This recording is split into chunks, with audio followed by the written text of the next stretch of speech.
अस्सलाम वालेकुम रहमतुल्लाहि व बरकातहू। अबू अब्दुल्ला हाज़िर खिदमत है, उम्मीद है तमाम दोस्त आप ठीक होंगे। आज एक बंदा साडे कोल 6 साल बाद आया ते स्पैशली उदों ही बड़ी भैड़ी कंडीशन दे विच सी ते अज आपां पूरा तारुफ करदे हां।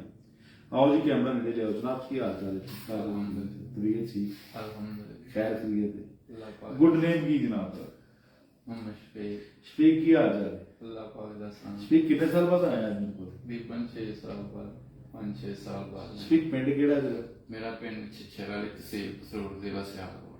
छिछर वाली तहसील जिला तहसील पसरोड़ जिला सियालकोट। सियालकोट। अच्छा, जो पहले 6 साल अज तक तुसीं अपनी वालदा नाल आए, ਹਾਂਜੀ। वालदा ਨੂੰ ਲੈ ਕੇ ਆਏ ਇੰਨੀ ਦੂਰੋਂ, ਤੇ ਜਦੋਂ ਪਹਿਲੇ ਆਏ ਸੀ ਬੇਟੇ ਨੇੜੇ ਆ ਜਾ, ਕੁਝ ਨਹੀਂ ਕਰਦੇ, ਕੁਝ ਨਹੀਂ ਮੈਂ ਕਹਿੰਦਾ, ਅੱਗੇ ਨਹੀਂ ਕੁਦਰਤ ਕੋਲੋਂ 6 ਸਾਲ ਤੋਂ ਪਹਿਲੇ ਆਏ ਸੀ, ਇਸ਼ੂ ਕੀ ਸੀ ਤੁਹਾਨੂੰ? ਮੇਰੇ ਇਹ ਮੋੜਿਆਂ ਦਾ ਮਸਲਾ ਹੈ ਤੇ ਮੈਂ ਕਾਫੀ ਤਕਲੀਫ ਚ। ਅੱਛਾ, ਤਕਰੀਬਨ ਯਾਨੀ ਕਿ ਸਮਝ ਲਓ ਮੈਂ ਇਸ ਤਰ੍ਹਾਂ ਆਇਆ ਉਦੋਂ ਤੂੰ ਕੁੱਬਾ ਹੋ ਕੇ ਮੇਰੇ ਕੋਲ ਆਇਆ ਸੀ, ਬਿਲਕੁਲ ਕੁੱਬਾ ਸੀ, ਉਦੋਂ ਤੇਰੇ ਕੋਲ ਸਹੀ ਚੱਲਿਆ ਨਹੀਂ ਸੀ ਜਾਂਦਾ, ਚੱਲੇ ਮੈਨੂੰ ਚੰਗੀ ਤਰ੍ਹਾਂ ਯਾਦ ਹੈ। ਤੇ ਮੈਂ ਉਦੋਂ ਹਰ ਬੰਦੇ ਕੋਲ ਵੀਡੀਓ ਲੈਣਾ ਸਾਂ, ਜਿਹੜਾ ਵੀ ਬੰਦਾ ਮਤਲਬ ਆਇਆ, ਲੇਕਿਨ ਇਹਨੂੰ ਮੈਂ ਦੇਖਿਆ ਤੇ ਮੈਂ ਕਿਹਾ ਇਹਦੀ ਕੰਡੀਸ਼ਨ ਬੜੀ ਭੈੜੀ ਹੈ, ਇਹ ਨਾ ਹੋਵੇ ਕਿ ਰਿਕਵਰ ਨਾ ਹੋਵੇ। ਮੇਰੀ ਗੱਲ ਉਦੋਂ ਇਹ ਸੀ।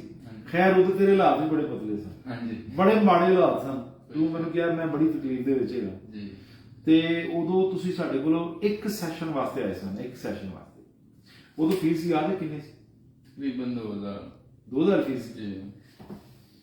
ਤੇ ਮੇਰੀ ਫੀਸ ਵੀ ਵਾਪਸੀ ਹੋ ਗਈ। ਮੈਂ ਯਾਨੀ ਕਿ ਇਹ ਗੱਲ ਗਈ ਤਾਂ ਮੈਂ ਫੀਸ ਕਿਸ ਤਰ੍ਹਾਂ ਫੜ ਕੇ ਆਇਆ, ਮੈਨੂੰ ਫੀਸ ਜਦੋਂ ਤੁਸੀਂ ਮੈਨੂੰ ਇਹ ਗੱਲ ਕੀਤੀ ਸੀ ਨਾ ਕਿ ਮੈਂ ਫੀਸ ਕਿਸੇ ਕੋਲ ਫੜ ਕੇ ਲਿਆਂਦੀ, ਹਾਂਜੀ ਤੇ ਯਾਰ ਗੱਲ ਇਸ ਤਰ੍ਹਾਂ ਕਿ ਮੇਰਾ ਰਿਜ਼ਕ ਤਾਂ ਮੇਰੇ ਰੱਬ ਨੇ ਜਿਹੜਾ ਮੁਤੱਯਨ ਕੀਤਾ ਮੈਨੂੰ ਮਿਲਣਾ ਹੈ, ਤੇ ਤੂੰ 6 ਸਾਲਾਂ ਬਾਅਦ ਮੈਂ ਫੀਸ ਤੈਨੂੰ ਵਾਪਸ ਕੀਤੀ ਸੀ, ਮੈਨੂੰ ਨਹੀਂ ਯਾਦ, ਮੈਨੂੰ ਤਾਂ ਤੇਰੀ ਸ਼ਕਲ ਵੀ ਨਹੀਂ ਯਾਦ ਮੈਨੂੰ ਹੈ, ਯਾਦ ਹੈ। ਪਰ ਤੈਨੂੰ ਯਾਦ ਹੈ ਵੀ ਮੈਂ ਤੈਨੂੰ ਫੀਸ ਵਾਪਸ ਕਰ ਛੱਡੀ। ਬੜੀ ਗੱਲ ਹੈ।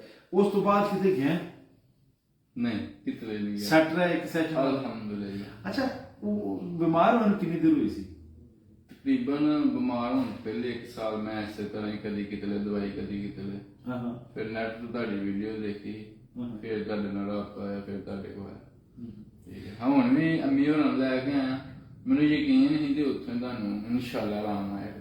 ਨਹੀਂ, ਤੂੰ ਇੰਨੀ ਗੱਲ ਉਧਰ ਵੇਖਣਾ, ਤੂੰ ਇੰਨੀ ਗੱਲ ਜੋ ਅਗਰ ਹੈਗੀ ਹੈ ਤੇ ਤੂੰ ਅੰਮੀ ਨੂੰ ਵੀ ਇੰਨੀ ਦੇਰ ਦੀ ਪ੍ਰੋਬਲਮ ਹੈ ਤੇ ਤੂੰ ਮੇਰੇ ਕੋਲ ਭੇਜ ਜਾਣਾ ਸੀ। ਮੈਂ ਹਾਂ ਇੱਥੇ ਹੈਗਾ। ਅੱਛਾ, ਹਾਂਜੀ ਬਾਹਰ ਸੇ ਚਲੋ, ਕਿਹਦਾ ਟਾਈਮ 6 ਸਾਲ ਗੁਜ਼ਰਿਆ, ਅਲਹਮਦੁਲਿਲਾ। ਹੁਣ ਕਿਸੇ ਕਿਸਮ ਦੀ ਤਕਲੀਫ ਤਾਂ ਨਹੀਂ? ਨਹੀਂ, ਮੈਂ ਇੱਕ ਦਿਨ ਨਾ ਪੱਠੇ ਚੱਕ ਲਿਆ ਹਾਂ ਹਾਂ ਹਾਂ ਤੇ ਮੈਂ ਸਗੋਂ ਹੁਣ ਤੁਹਾਨੂੰ ਦੱਸਣਾ ਹੈ, ਇਹ ਜਿਹੜੀ ਚੀਜ਼ ਨਾ ਮੇਰੀ ਹਾਂ ਵਾਵਾ ਜ਼ਿਆਦਾ ਹਾਂ ਤੇ ਮੈਂ ਕਿਹਾ ਮੈਂ ਠੀਕ ਹਾਂ। ਹਾਂ। ਉਹਦੀ ਵਜ੍ਹਾ ਨਾਲ ਨਾ ਕੋਈ 2-3 ਦਿਨ ਅੱਛਾ, ਹੱਥ ਗੋਡਿਆਂ ਦੇ ਰਾਕਾਂ ਪੇ ਵੀ ਚੈੱਕ ਕਰ ਲੈਣੀ ਯਾਰ। ਇਹ ਹੁਣ ਤੁਸੀਂ ਉਧਰ ਦੇਖਣਾ, ਸਿੱਧਾ ਮੈਨੂੰ ਨਹੀਂ ਦੇਖਣਾ। ਇਹ ਸ਼ੋਲਡਰ ਨਹੀਂ ਮੂਵ ਕਰਨੇ, ਕਰਦੇ ਇੱਧਰ ਵੀ ਲੈ ਕੇ ਆਓ ਜਰਾ, ਐਂਡ ਤੱਕ ਕਿੱਥੇ ਤੱਕ ਆਉਂਦੀ, ਕਿਤੇ ਖਿੱਚ ਪੈਂਦੀ ਪਿੱਛੇ, ਕਿੱਥੇ ਪੈਣ ਡਈ? ਇਹ ਜਗ੍ਹਾ ਇੱਧਰ ਪੈਣ ਡਈ। ਦੂਜੇ ਪਾਸੇ ਕਰੋ,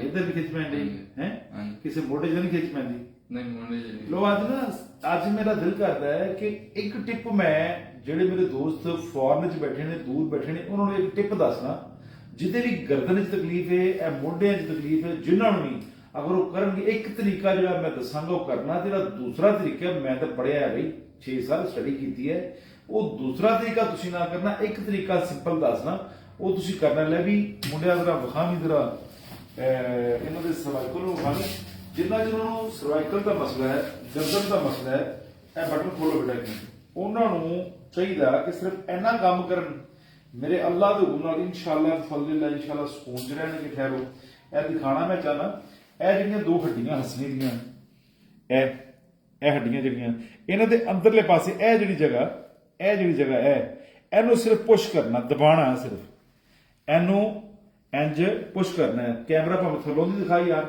ਜਿਸ ਤਰ੍ਹਾਂ ਵੀ ਤੇਰੀ ਆਪਣੀ ਟੈਕਨੀਕ ਹੈ। ਇਹਨੂੰ ਸਿਰਫ ਇਹਨਾਂ ਜਗ੍ਹਾ ਨੂੰ, ਇਹ ਹਸਲੀ ਦੀ ਹੱਡੀ ਤੋਂ ਜਿਹੜਾ ਉਤਲਾ ਏਰੀਆ ਹੈ, ਇਹਨੂੰ ਦਬਾਣਾ ਹੈ। ਇਨਸ਼ਾਅੱਲਾ ਬਫਜ਼ਲਿल्लाह ਇਨਸ਼ਾਅੱਲਾ ਮਸਲਸ ਰਿਲੈਕਸ ਹੋ ਜਾਣਗੇ। ਲੋ ਅਸੀਂ ਇੰਨਾ ਕੰਮ ਕੀਤਾ, ਇਹਨੂੰ ਦਬਾਇਆ, ਥੋੜਾ ਜਿਹਾ ਜ਼ੋਰ ਲਾਣਾ ਹੈ, ਆਪਣੀ ਗਰਦਨ ਸਮਝ ਕੇ ਨਹੀਂ, ਲੇਕਿਨ ਸਾਹ ਵਾਲੀ ਜਗ੍ਹਾ ਤੇ ਜਾਂ ਖੁਰਾਕ ਵਾਲੀ ਨਾਲੀ ਤੇ ਜ਼ੋਰ ਨਹੀਂ ਲਾਣਾ।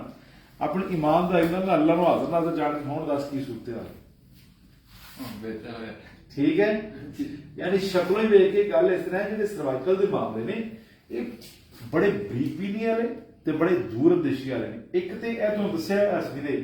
ਹੁਣ ਜਿਹੜਾ ਦੂਸਰਾ ਕੰਮ ਮੈਂ ਕਰਾਂਗਾ, ਉਹ ਕੰਮ ਤੁਸੀਂ ਮਿਹਰਬਾਨੀ ਕਰਕੇ ਨਹੀਂ ਕਰਨਾ। ਉਹ ਕੰਮ ਸਿਰਫ ਇੱਕ ਮੁਆਲਜ ਦਾ ਹੈ, ਆਮ ਕਿਸੇ ਸ਼ਖਸ ਦਾ ਨਹੀਂਗਾ, ਨਾ ਹੀ ਕਿਸੇ ਮੋਚੀ ਨਾਈ ਦਾ ਕੰਮ ਹੈ, ਨਾ ਕਿਸੇ ਮਾਲਸ਼ੀਆ ਦਾ ਕੰਮ ਹੈ, ਬਲਕਿ ਜਿਹੜਾ ਪੜ੍ਹਿਆ ਲਿਖਿਆ ਮੁਆਲਜ ਹੈ ਉਹਦਾ ਕੰਮ ਹੈ। ਗਰਦਨ ਨੂੰ ਬੜੇ ਲੂਜ਼ ਕਰ, ਥੱਲੇ ਲੈ ਕੇ ਆਮ ਦੇ। ਅੱਛਾ, ਪੱਠੇ ਚੁੱਕੇ ਸੀ ਤੇ ਫਿਰ ਗਰਦਨ ਨੂੰ ਪ੍ਰੋਬਲਮ ਹੋਈ, ਲੂਜ਼ ਥੱਲੇ ਬਸ ਲੂਜ਼। ਹੁਣ ਕੀ ਸੂਰਤ ਹਾਲ ਹੈ? ਹਾਂਜੀ, ਕੁਝ ਸਕੂਨ ਹੈ? ਹਾਂਜੀ, ਖੜੇ ਹੋਏ ਕੋਈ ਲਾਸਟ ਕਿਤੇ ਸੂਰਤ ਕਰ ਲਈ, ਹੁਣ ਸਕੂਨ ਬੰਦ ਕਰ ਦਿਓ।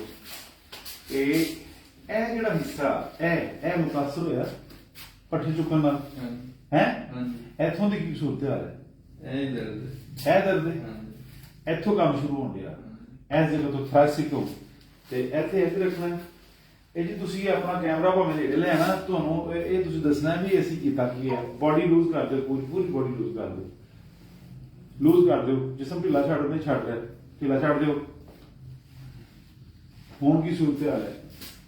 ਕੜਾਕਾ ਨਿਕਲੇ ਕੜਾਕਾ ਨਿਕਲੇ। ਇਹ ਦੱਸ ਮੈਨੂੰ ਵਜੂਦ ਦੀ ਸੂਰਤ ਹਾਲ ਕੀ ਹੈ? ਸਕੂਨ ਹੋ ਗਿਆ? ਬਾਜ਼ੂ ਇਹ ਸਾਰਾ ਹੁਣ ਓਕੇ ਹੈ? ਬਿਲਕੁਲ ਸਕੂਨ ਹੈ। ਹੁਣ ਇਹ ਗੱਲ ਇਸ ਤਰ੍ਹਾਂ ਕਿ ਸਰਵਾਈਕਲ ਦਾ ਅਗਰ ਮਸਲਾ ਹੋਵੇ ਤੇ ਇਹ ਜਿਹੜੇ ਦੋ ਹਿੱਸੇ ਨੇ ਸਿਰਫ ਦਬਾਈਏ ਤੇ ਅੱਲਾਹ ਪਾਕ ਫਜ਼ਲ ਕਰ ਦਿੰਦਾ। ਬਾਕੀ ਇਹ ਦੋ ਸਾਡੇ ਕੋਲ 6 ਸਾਲ ਬਾਅਦ ਆਇਆ, ਮੈਨੂੰ ਅੱਜ ਖੁਸ਼ੀ ਹੈ। ਮੈਂ ਤਾਂ ਨਹੀਂ ਪਛਾਣਿਆ, ਬੈਠੋ, ਮੈਂ ਤਾਂ ਨਹੀਂ ਪਛਾਣਿਆ ਕਿ 6 ਸਾਲ ਬਾਅਦ ਸਾਡੇ ਕੋਲ ਇਹ ਆਏ ਨੇ। ਤੇ ਉਹਨਾਂ ਨੇ ਖੁਦ ਹੀ ਦੱਸ ਦਿੱਤਾ ਕਿ ਮੇਰੀ ਇਹ ਕੰਡੀਸ਼ਨ ਸੀ ਉਦੋਂ, ਤੇ ਅਸੀਂ ਫੀਸ ਵੀ ਵਾਪਸ ਕਰ ਦਿੱਤੀ ਸੀ। ਯਾਰ ਗੱਲ ਦੱਸਾਂ, ਪੂਰੇ ਨੇੜੇ ਲੈ ਗਿਆ। ਡਾਕਟਰ ਤੇ ਧੀਮੇ ਜੇ ਫਰਕ ਹੁੰਦਾ ਹੈ। ਬਾਈ ਗੋਡ, ਡਾਕਟਰ ਨੂੰ ਤਰਸ ਨਹੀਂ ਆਉਂਦਾ। ਉਹ ਲਾਸ਼ ਵੀ ਪਈ ਹੋਵੇ ਤਾਂ ਕਹਿੰਦਾ ਮੇਰਾ ਬਿੱਲ ਰਿਕਵਰ ਕਰੋ ਤੇ ਲਾਸ਼ ਲੈ ਜਾਓ। ਤੇ ਇਹ ਬੰਦਾ ਗਵਾਹ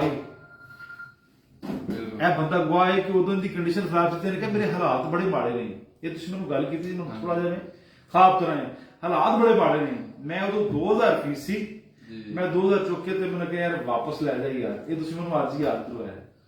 ਉਸ ਤੋਂ ਬਾਅਦ ਅੱਲਾਹ ਨੇ ਮੈਨੂੰ ਸ਼ਫਾ ਅਤਾ ਕਰ ਦਿੱਤੀ। ਮੈਂ ਬੜਾ ਰਾਜ਼ੀ ਹਾਂ ਆਪਣੇ ਰੱਬ ਤੋਂ, ਮੈਂ ਬੜਾ ਸ਼ੁਕਰ ਅਦਾ ਕਰਦਾ। ਨਹੀਂ, ਮੈਨੂੰ ਯਾਦ ਹੈ, ਪੱਕੀ ਤਰ੍ਹਾਂ ਯਾਦ ਹੈ। ਅੱਛਾ, ਰਾਜ਼ੀ ਰਹਿਣਾ, ਬਸ ਇੰਨਾ ਯਾਦ ਰੱਖਣਾ ਜਦੋਂ ਕੋਈ ਮਜਬੂਰ ਆਵੇ, ਕੋਈ ਤਕਲੀਫ ਚ ਆਵੇ ਤੇ ਪੁੱਤਰ ਉਹਦੇ ਨਾਲ ਐਵੇਂ ਹੀ ਤਾਮਨ ਕਰਨਾ ਜਿਵੇਂ ਮੈਂ ਤੇ ਤਾਮਨ ਕੀਤਾ, ਬਸ ਐਵੇਂ ਮਿਸੀ। ਬਾਕੀ ਕੋਈ ਨਹੀਂ। ਇਹ ਪੈਸੇ, ਇਕਤਦਾਰ, ਤਾਕਤ, ਹੁਸਨ, ਜਵਾਨੀ, ਇਹ ਚੰਦ ਦਿਨ ਦਾ ਖੇੜੇ, ਮੁੜ ਉੱਥੇ ਇਕੱਠੇ ਹੀ ਹੋਣਾ ਸਾਰਿਆਂ। ਆਪਣਾ ਖਿਆਲ ਰੱਖੋ, ਅੰਮੀ ਵੀ ਠੀਕ ਨੇ, ਦੂਸਰਿਆਂ ਦਾ ਵੀ ਖਿਆਲ ਰੱਖਣਾ। ਕੋਸ਼ਿਸ਼ ਕਰਨੀ ਕਿ ਆਪ ਤੋਂ ਮਾੜੇ ਦਾ ਖਿਆਲ ਰੱਖੋ, ਇਨਸ਼ਾਅੱਲਾ। ਜਿਵੇਂ ਮੈਂ ਤੇਰਾ ਖਿਆਲ ਕੀਤਾ, ਦੂਜਿਆਂ ਦਾ ਖਿਆਲ ਕਰਨਾ। ਮੇਰੇ ਇਸ ਪੈਗਾਮ ਨੂੰ ਦੂਜਿਆਂ ਤੱਕ ਵੀ ਸ਼ੇਅਰ ਕਰੋ ਤਾਂ ਕਿ ਕੋਈ ਦੇਖਣ ਵਾਲਾ ਨੇਕੀ ਵਾਲੇ ਪਾਸੇ ਚੱਲ ਪਵੇ, ਹਿੰਮਤ ਵਾਲੇ ਪਾਸੇ ਆ ਜਾਏ। ਅਸਲ ਨਮਾਜ਼, ਰੋਜ਼ਾ, ਹਜ, ਜ਼ਕਾਤ ਦੀਆਂ ਇਬਾਦਤਾਂ ਨੇ, ਉਹ ਬਖਸ਼ਣ ਵਾਲਾ ਹੈ, ਮਾਫ ਕਰਨ ਵਾਲਾ ਹੈ। ਲੇਕਿਨ ਹਕੂਕੁਲ ਇਬਾਦ ਕਦੀ ਵੀ ਮਾਫ ਨਹੀਂ ਹੋਣੀ। ਅਸਲ ਜੇ ਤੁਸੀਂ ਤਰੱਕੀ ਕਰਨੀ ਹੈ ਤੇ ਆਪਣੀ ਨਸਲਾਂ ਆਬਾਦ ਕਰਨੀ ਹੈ ਤੇ ਹਕੂਕੁਲ ਇਬਾਦ ਦਾ ਖਿਆਲ ਕਰੋ। ਨਮਾਜ਼, ਰੋਜ਼ੇ, ਹਜ, ਜ਼ਕਾਤ ਤਾਂ ਫਿਰ ਸਾਰੇ ਪੜੀ ਜਾਣ, ਮਾੜੀ ਗੱਲ ਨਹੀਂ, ਬੜੀ ਚੰਗੀ ਗੱਲ ਹੈ। ਲੇਕਿਨ ਨਾਲ ਮਖਲੂਕ ਖੁਦਾ ਦਾ ਵੀ ਖਿਆਲ ਕਰੋ। ਅੱਲਾਹ ਦੇ ਸ਼ੁਕਰ। अस्सलाम वालेकुम।